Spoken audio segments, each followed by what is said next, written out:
Pernahkah kau ke toko buku, perpustakaan, atau taman bacaan? Tidakkah kau merasa istimewa ketika berada di dalamnya? Di sekelilingmu ada berbagai toko dari dunia nyata dan khayal, tempat yang pernah kau kunjungi dan yang belum, informasi dan cerita dari masa lalu, masa kini, dan masa depan. Semua berpadu, semua berada dalam genggamanmu. Saat berada di antara buku, tidakkah kau merasa menjadi raja dan ratu? Ruang dan waktu seolah menyatu tanpa batas. Kau bisa terbang, melintasi sekat negara dan melewati berbagai zaman. Kau bisa menyelam ke dalam samudra, melayang di angkasa, bercanda dengan aneka satwa, dan berkelana di tengah padatnya kota. Juga di rimba raya.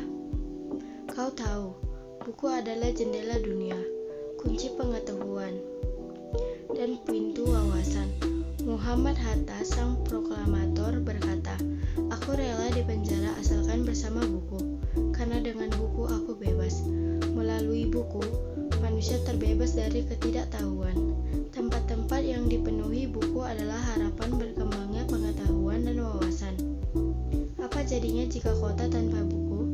Pantaskah dia disebut kota? Di kota mungkin kabar datang dari sumber lain, dari koran, televisi, atau internet.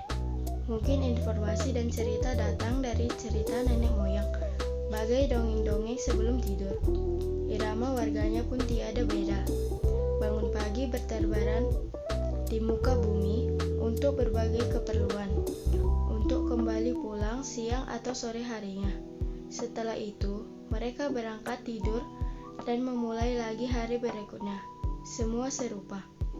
Di kota itu, mungkin ada bangunan bernama perpustakaan. Di dalamnya, buku-buku berderet dalam rak yang tak terjamah. Tiada tangan meraih dan membuka halaman demi halaman dengan sukacita. Mungkin juga ada tumpukan buku di sudut-sudut sekolah yang sepi dan berdebu. Jarang dikunjungi, jarang dibaca. Buku-buku di sana teronggok tanpa nyawa. Bagaimana dengan kotamu? Mungkin kau tinggal di tengah kota yang megah, atau di gang sempit, di desa terpencil, di sisi pesisir, atau di kaki gunung. Adakah perpustakaan, taman bacaan, atau toko buku di dekat rumahmu? Jika ada, apakah tempat itu menjadi wadah berkumpulnya anak-anak dan warga, menjadi pusat berkembangnya wawasan dan pengetahuan, atau hanya menjadi pajangan? Maukah kau menjadi orang yang menghidupkannya? Kau bisa mengunjunginya dan mengajak teman-teman membaca dan berbagi cerita di sana. Jadikan tempat itu sumber kegembiraan dan pengetahuan. Jika tempat itu belum ada, maka kau menjadi orang yang mulai menghadirkannya. Kau bisa memulainya dari sebuah sudut di teras rumahmu. Ajak teman-temanmu memulai langkah baru. Jangan biarkan waktu berlalu tanpa buku. Siapapun dirimu, bersahabatlah dengan buku. Dia akan menjadi teman setiamu sepanjang waktu.